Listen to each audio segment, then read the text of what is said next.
and welcome to the Blake Beat Pawcast. We're your hosts, Sherlyn and Eldana, and today we have a very special guest, Baba Oladotun. Baba is a senior here at Blake High School and one of the top 10 basketball recruits in the class of 2026. He's played for Team Durant, the AAU program backed by Kevin Durant, and he's already narrowed his college choices down to Kentucky, Georgetown, Maryland, and Arkansas. He's got big goals for the future, both on and off the court, and we're excited to talk about his journey, his mindset, and what's next. Hey Baba, how are you? How you doing? No good. Thank you for agreeing to do this with us. We're so glad to have you. Of course. Alright, so what can you tell us about the current state of your college decisions? We know you've been recruited nationally for years, and recently you listed your top 4 schools. What are the big factors that are helping you make your choices? I say the number one thing for me is like a family aspect of like the school. You know how I feel comfortable. At this point I've completed all my official visits, so I have a pretty good familiarity with the coaching staff, with the student body, of all the schools that are in my like final list. So that'll be a really big factor. And I say just like academics is a really crucial thing for me. So like the school that I'm going to has to be really big in that. And then from an athletic standpoint, it has to be a school that has a rich tradition of like winning, and all 4 schools has that. So it's gonna be a tough choice. I'm really excited. We're excited too. Yeah. What influenced you to reclassify and graduate a year earlier than expected? For me, so I always played up a grade all my life since I was a kid. The only year I didn't play up was my 9th grade year, and I played the 15s. But even last year in the UIBL circuit, I played up in the 17th circuit when I was a sophomore. So for me, it was just like I was ready to reclass up. I was stronger. And from a school standpoint, I do school year round, so I took classes in the summer. I took a tech credit last year, did an English credit, so I can get ahead. So in my academics, I was ahead, so I was just ready to do it. Yeah. That makes sense. Yeah. What are you looking forward to in the upcoming basketball season? Are there any goals or milestones you'd like to achieve? Yeah, I'm really excited for this team. I think this one been one of our best teams in a while. My freshman year, we lost in the region finals. We lost a year after that too as well to Sherwood. So just coming back with vengeance. We're trying to win the state championship this year. Some goals of mine definitely Gatorade Player of the Year, All Met Player of the Year. Naismith National Player of the Year, and just like to continue to go up in the ranks and get better. And hopefully my teammates can go to college this year as well. What do you think will be the hardest part of transitioning to college basketball? For me, I'll say the physicality. College basketball, especially high major Division I, there's a lot of athletes. There's a lot of guys who just are in the weight room every day. I'm definitely trying to get my weight up as I go throughout the season. And I just say the different speed as well. My conditioning and motor level has to go up as I continue to go throughout my high school career. And that's a big thing for me. How do you stay motivated even when things get stressful or tiring? I just gotta remember my why. I'm doing this for the glory of God and for my family. So I think it just helps me stay level-headed with that and not get caught up in like all the attention and stuff that's coming towards my name right now. Mm-hmm. Yep. How do you balance school, basketball, and personal life? I say my support system, my family definitely helps me with that. Just helping me to stay disciplined in my routine. I have a set schedule that I do every day that I make sure I incorporate like my daily Bible reading, different devotionals, making sure I get my schoolwork done, meeting with teachers. I have tutors that work with me as well. And, my skill work, like working on my craft, basketball, obviously. So just incorporating all that stuff together, it brings out a good product. Yep. How do you spend your free time other than schoolwork and basketball?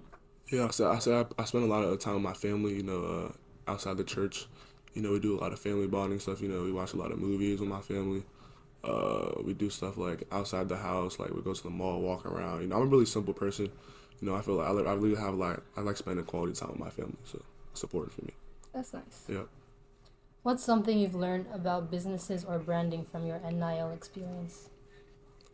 I don't know really too much about that, but like obviously like I just learned about like handling my character and trying to like portray my image and my brand in the best way possible.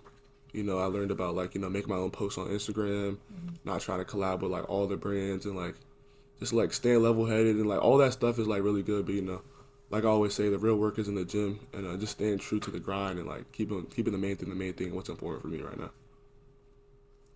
How did your first NIL deal happen? Did they reach out to you or vice Yeah. versa? Oh yeah, my dad. They reached out to my dad. I think. I don't have an agent right now at this point, so my dad's like he does my like my agent stuff. So it was the Panini trading card deals. So they reached out to him and he handled all that stuff. So yeah, That's I didn't cool. call a lot of signatures. Yeah. With all the attention, NIL opportunities, rankings, and expectations coming at you now, Yeah. how do you keep sight of the love for the game? The pure reason you started playing so that you don't lose yourself in what everyone else wants you to become. Yeah, I'll just say like I said in the beginning, like my support system, the people around me, they don't do it. They don't really like try to like boost me up all the time. Like try to get my head big and stuff. They always keep me humble. And I'm really grateful for them as well. So, and I think also it's like I'm just so passionate about the game. Like I crave the game. So like I feel like no matter how good I get, like I don't think I'll ever be content because I always want to be better. I'm always working harder. It's a good mindset to have. Yep. Yep. You've got a Bible quote on your bio. Yeah. And most of your captions on posts reference God, and you Yep. talked a lot about trusting God and staying grounded in Yeah. Him. So what keeps you grounded in your faith when the Yep. pressure gets heavy and Yep. feels like everyone has an opinion on your next move? Yeah, I feel like I just always like give the glory to God because like only His opinion matters to me usually, and like both my parents grew up in the church. I went to church. I've been to church every day as a kid. I'm a disciple. I was baptized last year in December, so that's a big thing for me because like I've been through so much like hardships, ups and downs. The only thing keeping me going right now is my faith, so that's a big thing for me. And I feel like all the success I have, like stuff that I'm getting right now, like a success. This is stuff I prayed for. So I'm really grateful for that. I don't want to forget the main reason why I'm doing this. I agree with you. Yep. Amen. When you step on the court, do you play more for yourself, for the people who believe in you, or for the ones who doubted you? And has that motivation changed over time? Yeah, I don't really play for people who doubted me. Their opinion is their opinion, obviously. But I think I just play for the reason why I want to keep making my family proud out there. They've like sacrificed so much for me to be where I'm at right now. So I'm really grateful for them. So I just want to pay it forward and just pay it to them, pay homage to them, just by being great every day and being the best person I could be. Yeah. If you could talk to your younger self, the kid who first picked up a basketball, Yeah. what would you tell him now that you've seen how far the journey can take you?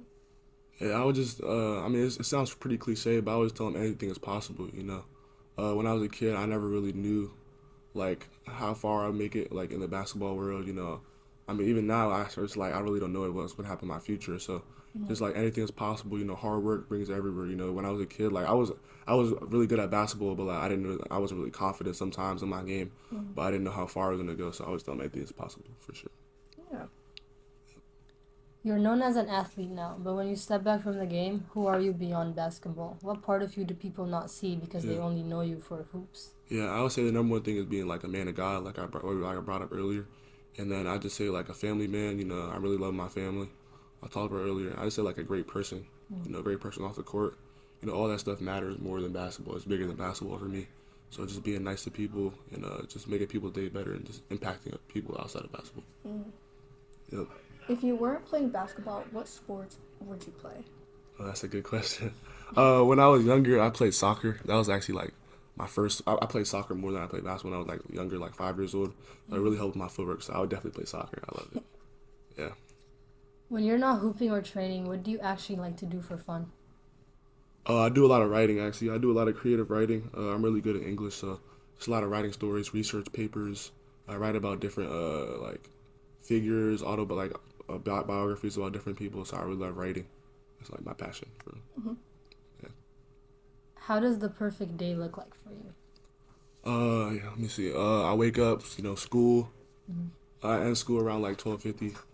That's my fifth period, and then I usually go to lift from like 1 to like 2 o'clock maybe, and then probably go work out, do like an encore workout, get a couple shots up. Now that the season started, we have practice I think around 5 o'clock, so 5 to 7, and then usually I come home around 7:30 and then do my homework for like an hour or two, and then yeah, usually that's like a typical day now since the season started. Yep. Okay. What is a piece of advice you would give to others? It's a good thing, good one. I say just trusting your village, trusting people like the people around you, especially like if they're like calling you higher, just like people that want to make you better. Because like I guess people around you, like, I guess if you're a big player, like a good player, and there's people around you trying to tell you, like, oh, yeah, you're this and this, it's not going to be good for you long term because, like, you can't improve like that, I say. So just trust in your village, I say. Okay. Thank you. Perfect. Thank you so much. Thank you so much.